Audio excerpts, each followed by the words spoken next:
Woodworth. I'm with Divergent Media, and we're here to show you what's new in ScopeBox 3. We've got lots of great new additions for the DI bay, the color correct suite. Some of the new things we're showing in ScopeBox 3 is we do native bit depths of 8 and 10 bit and YUV and RGB.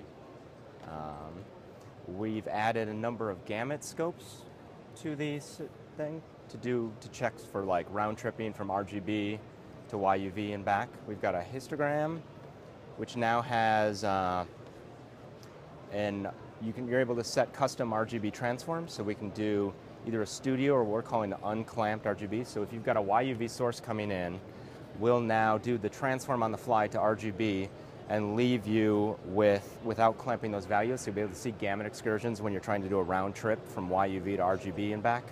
We have that in all of our palettes, so RGB parades, RGB histograms, both show those.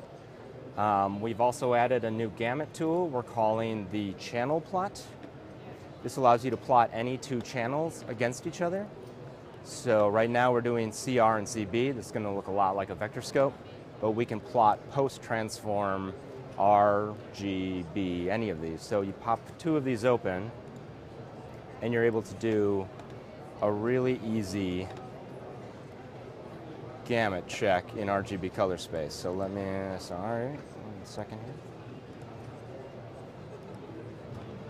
You're able to do G versus B, and now anything between these two palettes, anything outside of this interior box is going to be a gamut excursion in RGB. Other big things we've added for colorists in this version, we've added something we call enveloping. So a lot of people, the final step of any delivery to broadcast is going to be making sure that all your levels are legal. And so the traditional way to do that has been to go through some sort of QC tool that does a time-coded alert log, which is great for doing that final lay down to tape or lay off, and when where you need to make sure that absolutely everything passes. And we have time-code alerts, so we can generate those same reports.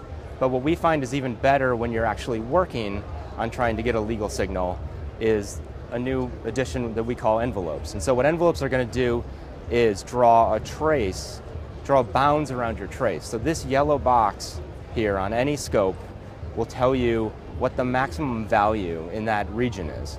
So this way you can know that even though there's 1 or 2 pixels out here in the yellows, we can see those even on a weighted scope because every single pixel is falling within this yellow trace.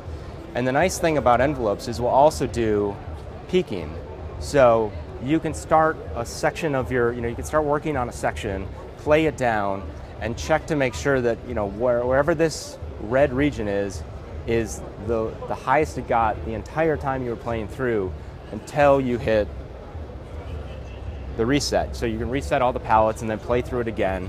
It's a great way to quickly find and ensure that one region is completely legal for whatever your requirements are. Like I said, we're still doing the time-coded alert files.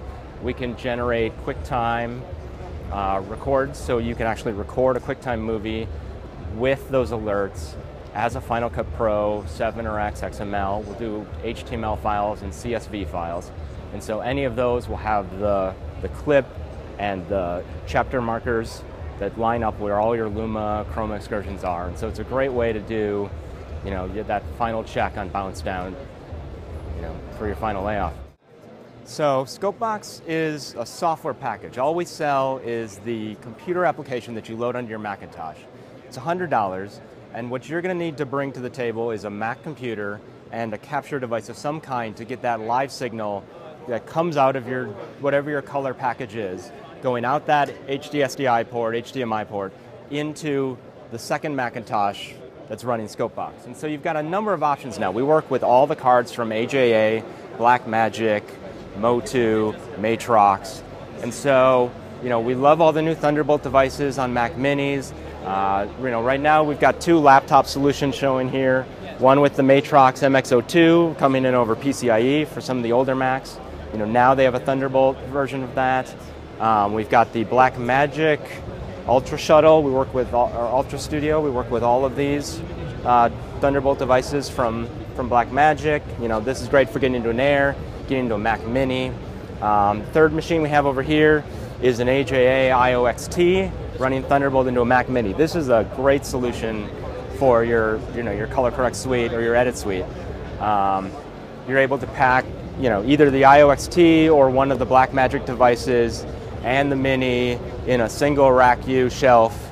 You can replace a standard rasterizer, still have a machine that you can check email on, use for ingest, do all the other things that you can do with a regular computer, and have a great set of scopes.